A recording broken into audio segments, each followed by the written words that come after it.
Assalamualaikum warahmatullahi wabarakatuh. Perkenalkan, nama saya Mairul, adalah salah satu dosen program studi S1 Ilmu Hukum Fakultas Hukum Universitas Muhammadiyah Sumatera Barat. Pada kesempatan kali ini, saya akan menjelaskan tentang salah satu mata kuliah yang menjadi penanggung jawabnya adalah saya. Mata kuliah ini adalah mata kuliah wajib pada program studi ilmu hukum yang saya ajarkan pada semester 5 dengan bobot nilai 2 SKS. Adapun capaian pembelajaran mata kuliah Hukum Lembaga Keuangan Syariah: 1. Mahasiswa mampu memahami konsep dasar hukum lembaga keuangan dan bisnis syariah berdasarkan nilai keislaman, nilai kearifan lokal yang berintegritas dan berkeadilan. Yang kedua, mampu memahami, menguraikan dan menjelaskan klasifikasi hukum lembaga keuangan dan bisnis syariah berdasarkan nilai kemuhammadiyahan, kearifan lokal yang berintegritas. Yang ketiga, mampu menjelaskan fungsi lembaga keuangan dalam proses intermediasi berdasarkan peraturan perundang-undangan. Yang keempat, mahasiswa mampu menguraikan dan menjelaskan faktor-faktor yang meningkatnya peran lembaga keuangan dan bisnis syariah berdasarkan perkembangan lembaga keuangan. Yang kelima, mampu mendokumentasikan bahasan hukum lembaga keuangan dan bisnis syariah berdasarkan perkembangan lembaga keuangan dan teknologi. 6. Mampu menjadikan rujukan bahasan hukum lembaga keuangan dan bisnis syariah dalam perkembangan hukum ekonomi. Terkait dengan materi pokok mata kuliah Hukum Lembaga Keuangan dan Bisnis Syariah adalah: 1. Pengertian lembaga keuangan dan pembagian lembaga keuangan. 2. Aspek hukum lembaga keuangan. Yang ketiga, lembaga keuangan dalam proses intermediasi dan kegiatan jasa keuangan. Yang keempat, faktor-faktor yang menyebabkan meningkatnya peran lembaga keuangan. 5. Lembaga keuangan pada sistem hukum perbankan di Indonesia. Yang keenam, lembaga keuangan dan teknologi. 7. Lembaga keuangan bank. 8. Lembaga keuangan bukan bank. 9. Lembaga keuangan mikro. 10. Aspek hukum bisnis syariah. 11. Lembaga jasa keuangan syariah. 12. Otoritas jasa keuangan. Yang ke-13, lembaga penyelesaian sengketa sektor jasa keuangan. Yang ke-14, lembaga alternatif penyelesaian sengketa jasa keuangan. Adapun metode pembelajaran yang akan dilaksanakan pada mata kuliah Hukum Lembaga Keuangan dan Bisnis Syariah adalah menggunakan dua metode. 1. Metode ceramah, yang kedua adalah metode diskusi. Dengan harapan mahasiswa dapat memahami materi yang disampaikan dan menguasai setiap bahasan yang didiskusikan. Nah, berikut pelaksanaan perkuliahan pertama yang dilaksanakan dengan menjelaskan rencana pembelajaran semester atau RPS, format pembelajaran, dan penjelasan silabus materi yang akan dibahas selama satu semester. Nah, sehubungan dengan asesmen atau penilaian untuk pengumpulan absensi mahasiswa, tugas mahasiswa yang diberikan yang nantinya akan dijadikan sebagai nilai akhir mahasiswa dikumpulkan melalui sistem online, yaitu dengan sistem informasi akademik kampus atau SIAK. Berikut perkuliahan pertama yang dilaksanakan. Assalamualaikum warahmatullahi wabarakatuh. Waalaikumsalam. Waalaikumsalam warahmatullahi wabarakatuh. Baik, saudara-saudara semuanya, ini di semester 7 ya, di semester 5 dengan mata kuliah Hukum Lembaga Keuangan dan Bisnis Syariah. Pertama kali berjumpa dengan saya di mata kuliah ini, dan pada pertemuan kali ini saya akan mengantarkan perkuliahan terkait dengan hukum lembaga keuangan dan bisnis syariah.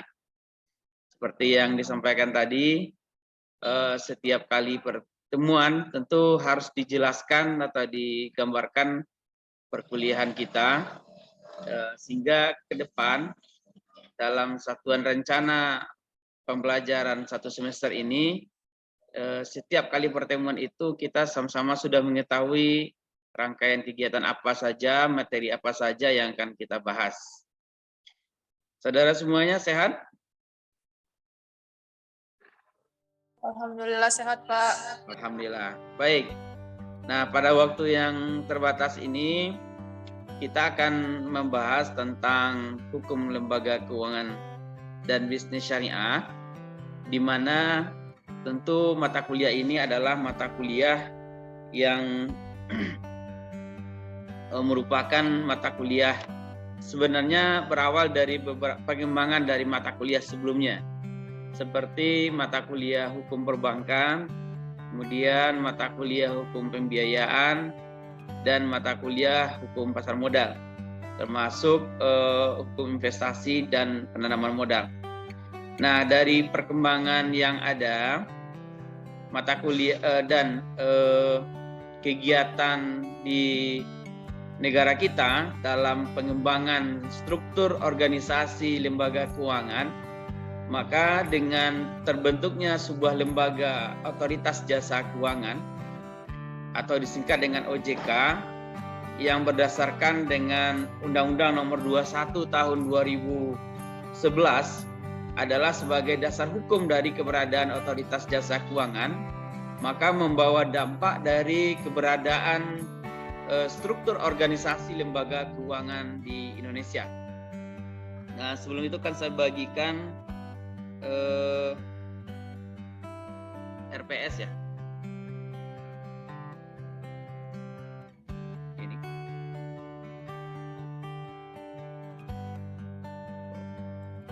Ini.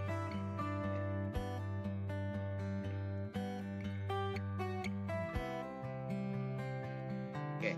Nah, ini gambaran tentang rencana pembelajaran semester kita. Namun sebelum itu, saya akan jelaskan terlebih dahulu tentang tentang pengembangan dan perkembangan dari mata kuliah hukum lembaga keuangan sebagai deskripsi mata kuliah.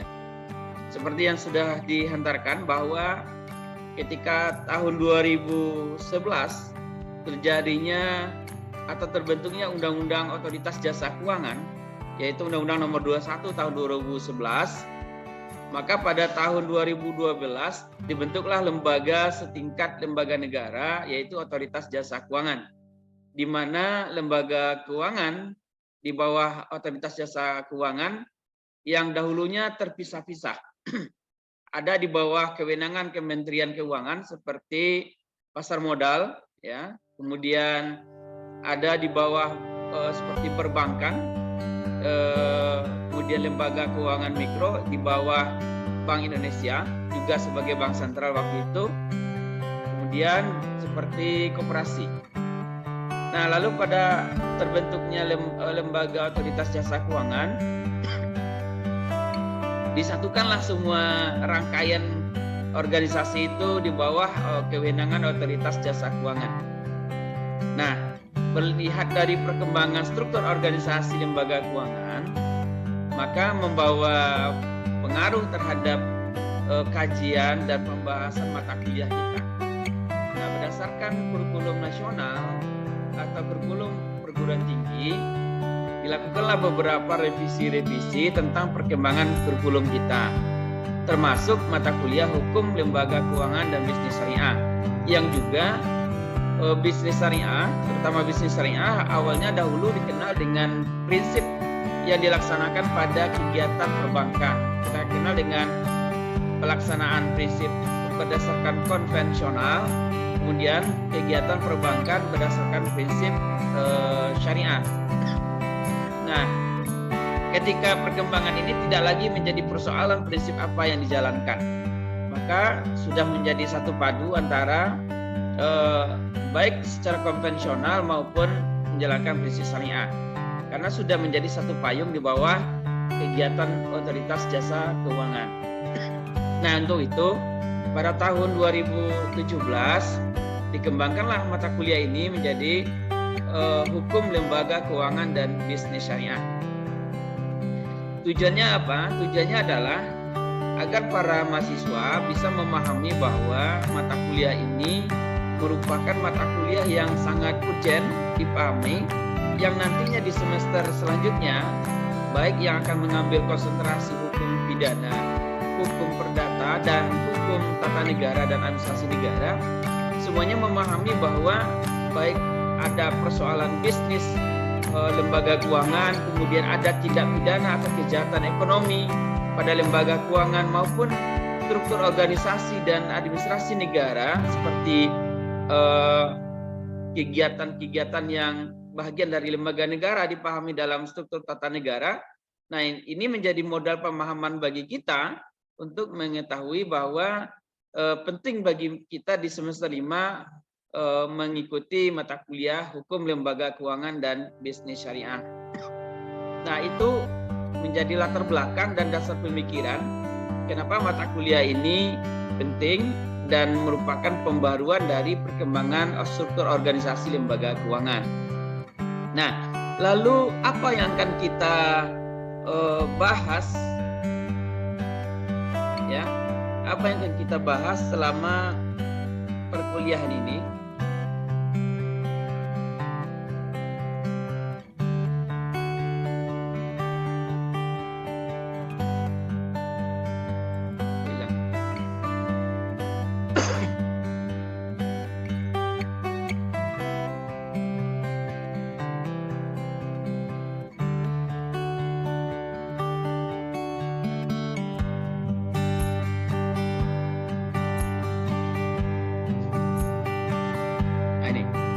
Apa yang kita bahas di perkuliahan ini? Nah, ini yang akan kita bahas selama perkuliahan.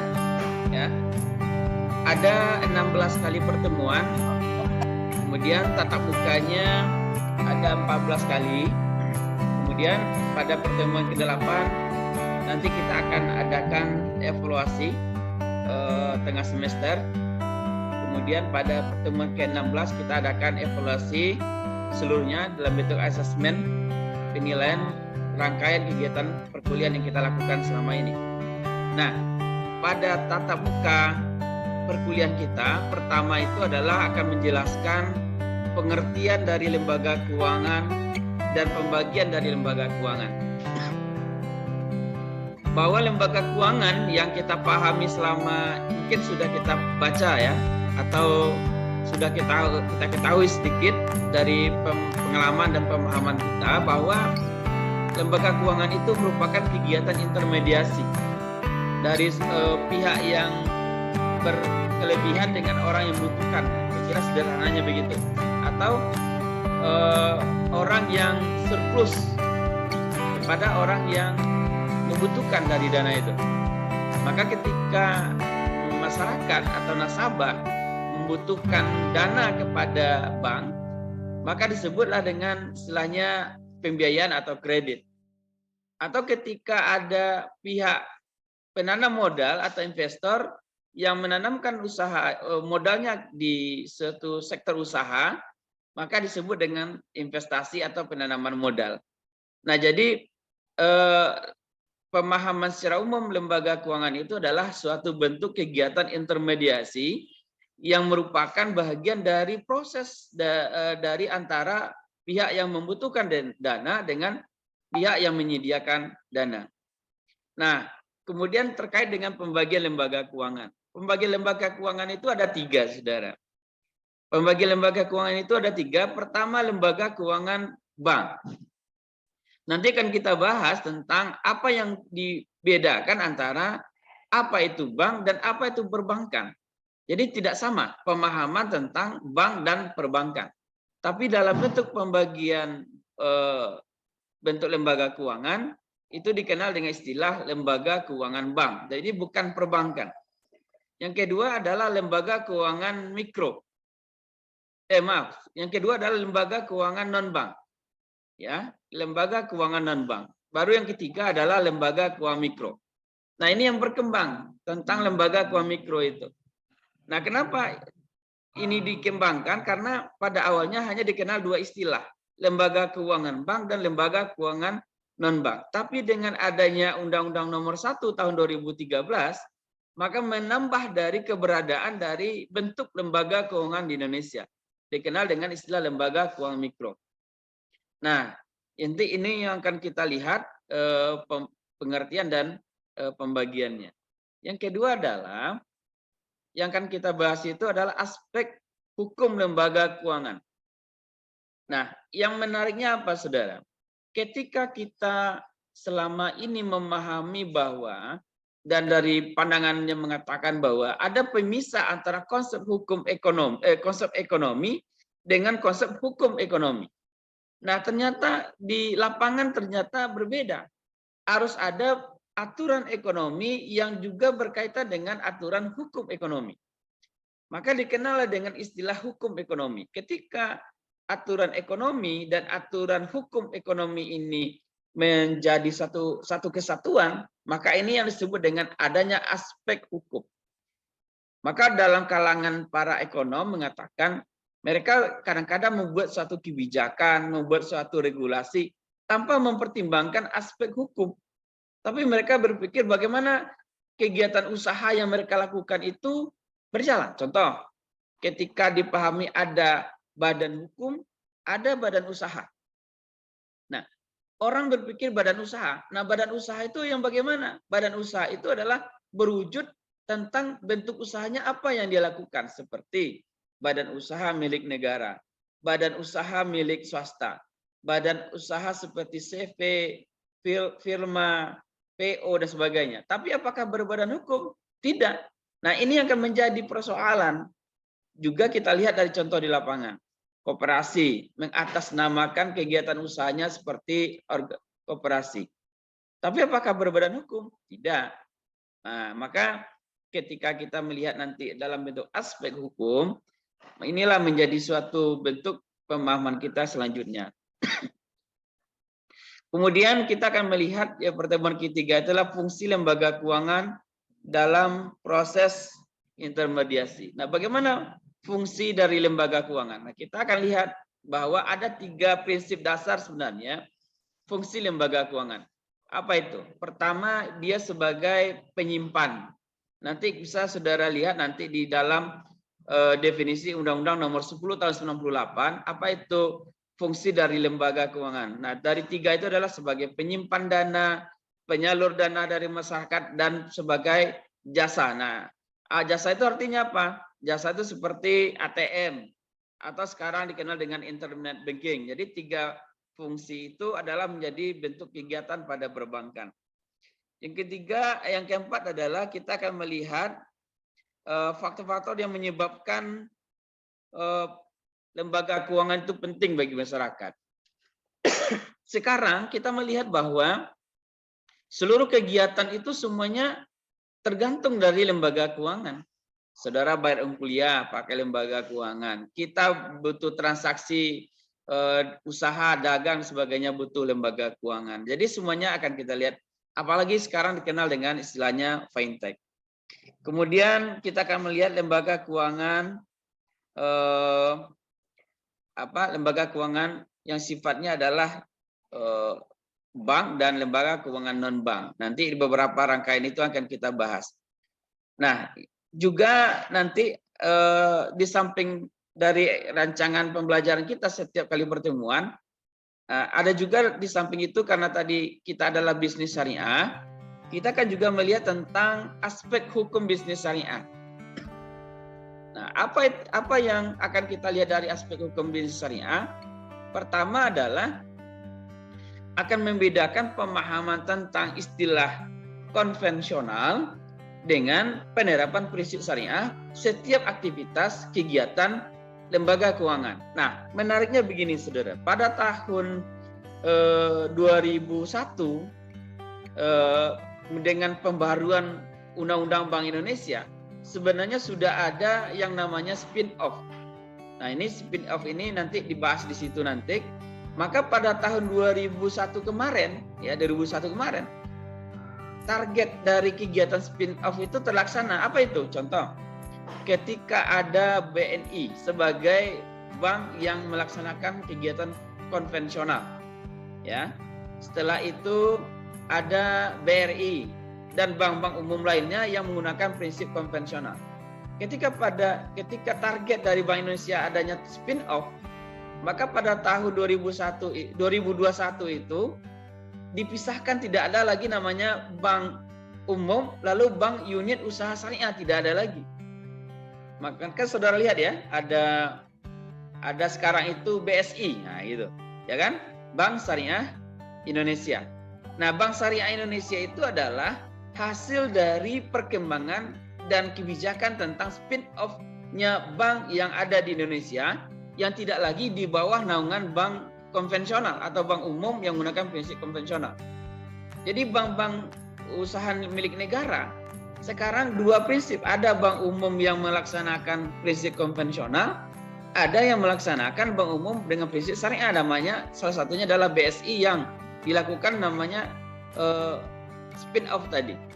Nah, ini akan kita lihat dari aspek hukum bisnis dengan menggunakan prinsip syariah, termasuk struktur organisasi dalam kegiatan kegiatan bisnis syariah itu jauh berbeda, saudara. Kenapa jauh berbeda? Karena di dalam konvensional tidak ada namanya Dewan Syariah Nasional, tidak ada namanya Dewan Pengawas Syariah.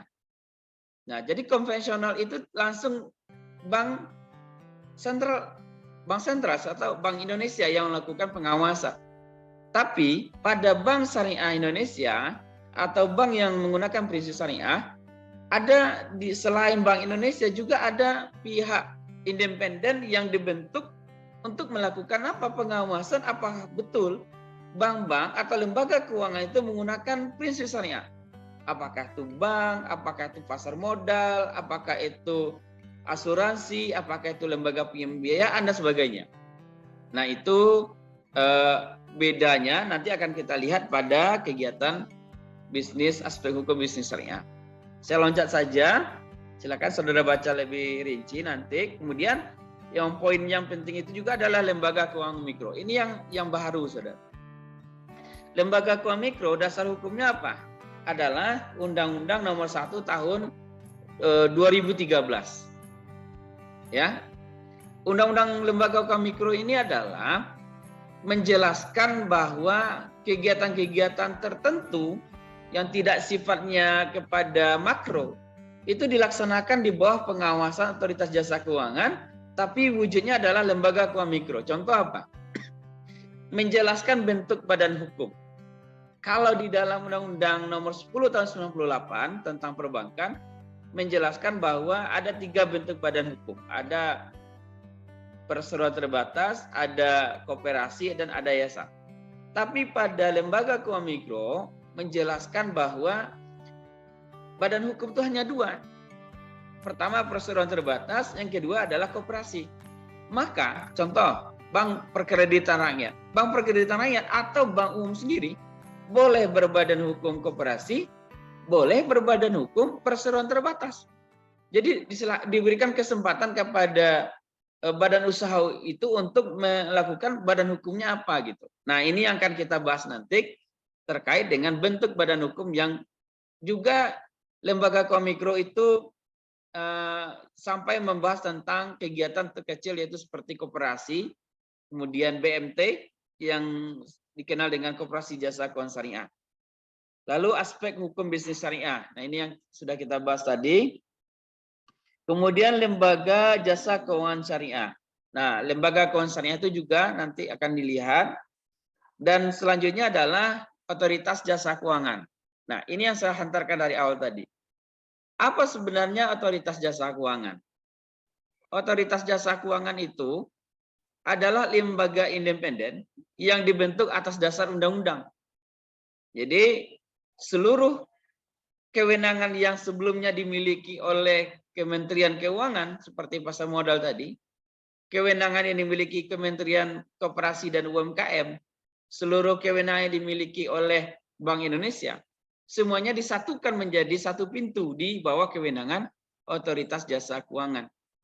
Nah, kenapa itu menjadi penting? Karena selama ini terjadi tumpang tindih.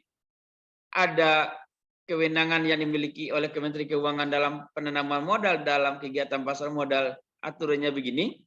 Kemudian Bank Indonesia juga mengatur begini. Jadi terkadang ada semacam disharmonisasi hukum di situ. Atau tumpang tindihnya aturan hukum. Terutama pada kegiatan koperasi. Satu sisi dia adalah lembaga intermediasi, hampir menyerupai bank, tapi kadang-kala dia aturannya di bawah Kementerian Koperasi. Jadi ini yang saya maksud tentang disharmonisasi hukum. Maka untuk itu OJK berperan penting di dalam menyatukan yang disebut dengan harmonisasi hukum. Menyatukan satu alur hukum itu. Sehingga tidak ada lagi yang namanya perbenturan hukum, tidak ada lagi namanya tumpang tindih hukum. Semuanya sudah satu. Maka OJK itu berperan seperti apa? Dia membuat pengaturan, dia melakukan pengawasan, dia melakukan pembinaan, dia melakukan penyidikan, termasuk memberikan perlindungan hukum terhadap konsumen. Nah, ini akan dilihat di poin pertemuan terakhir nanti. Di Indonesia itu, lembaga alternatif penyelesaian sengketa konsumen di Indonesia sudah sangat banyak. Maka kita lihat secara garis besar ada non-litigasi dan litigasi. Nah, non-litigasi sangat banyak. Di antaranya apa? Ada Badan Penyelesaian Sengketa Konsumen. Itu semuanya. Tapi di OJK memfokuskan kepada penyelesaian sengketa itu pada satu item sendiri. Misalkan di LPS itu, lembaga alternatif penyelesaian sengketa itu ada misalkan ada kasus perbankan. Nah, perbankan itu LASPI namanya, Lembaga Alternatif Penyelesaian Sengketa Perbankan Indonesia. Itu khusus sengketa yang adakan pada kegiatan perbankan. Nah, itulah kira-kira yang akan kita bahas selama perkuliahan ini nanti. Lebih kurang 14 kali pertemuan, tatap muka secara teori maupun diskusi nanti. Dan beberapa kasustik yang akan kita bahas nanti. Itu mungkin kira-kira hantaran dari saya, pengantar perkuliahan kita dalam hukum lembaga keuangan dan bisnis syariah. Semoga saudara semuanya bisa mengikuti perkuliahan ini dan juga memperbanyak referensi dari perkuliahan ini dan mengupgrade ilmu kita. Semoga bermanfaat pertemuan kita kali ini. Dan terakhir, ada pertanyaan? Cukup? Gak ada ya? Baik, kalau tidak ada, pertemuan kita akhiri dengan mengucapkan Alhamdulillahirabbil alamin. Kita tutup dengan Assalamualaikum warahmatullahi wabarakatuh.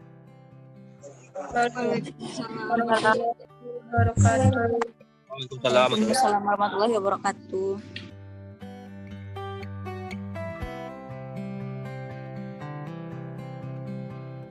Demikianlah penjelasan tentang materi yang akan kita bahas selama satu semester ini. Semoga saudara semuanya bisa memahami dan melaksanakan dan mengikuti kegiatan perkuliahan selama satu semester ini. Pesan saya adalah jadilah mahasiswa hukum yang berintegritas dalam rangka mewujudkan keadilan. Dan kita tutup pertemuan kita mengucapkan hamdalah, alhamdulillahirabbil alamin, dan kita akhiri dengan assalamualaikum warahmatullahi wabarakatuh.